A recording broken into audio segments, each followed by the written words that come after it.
Ak chcete lepšie pochopiť ľudí, naučte sa 3 jednoduché, ale účinné triky.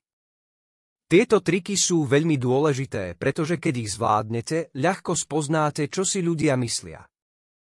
Dovoľte mi podeliť sa s vami o fascinujúci príbeh z buddhizmu, ktorý ukazuje, ako sa to dá dosiahnuť. Kedysi v malej dedine žili 2 bratia.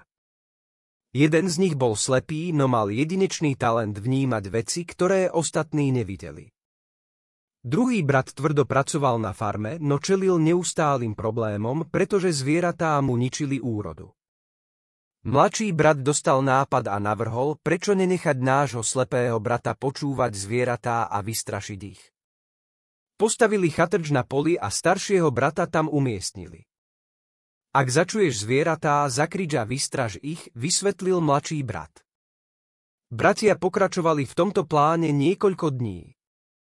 Jedného dňa po poli prebehol jeleň, ktorý zničil plot.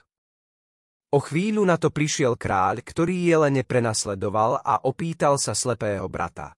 Videli ste tu prebehnúť jeleňa? Slepý brat pokojne odpovedal. Vaša výsosť, som slepý a nevidím, ale môžem vám povedať, že zviera, ktoré zlomilo môj plot, nestojí za vašu námahu, aby ste ho prenasledovali. Kráľ, prekvapený jeho odpoveďou, sa spýtal, ako to môže slepý brat vedieť.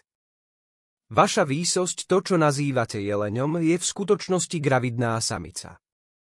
Nikdy som nepočul o kráľovi, ktorý by prenasledoval gravidnú samicu, preto vám radím, aby ste nestrácali čas.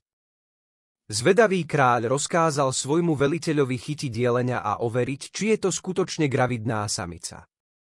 Keď sa veliteľ vrátil, potvrdil, že jeleň bol skutočne gravidný. Ohromený kráľ sa vrátil k slepému bratovi a opýtal sa, ako si to vedel. Slepý brat pokojne vysvetlil. Vaša výsosť, zvuk a váha krokov odhalili stav zvieraťa.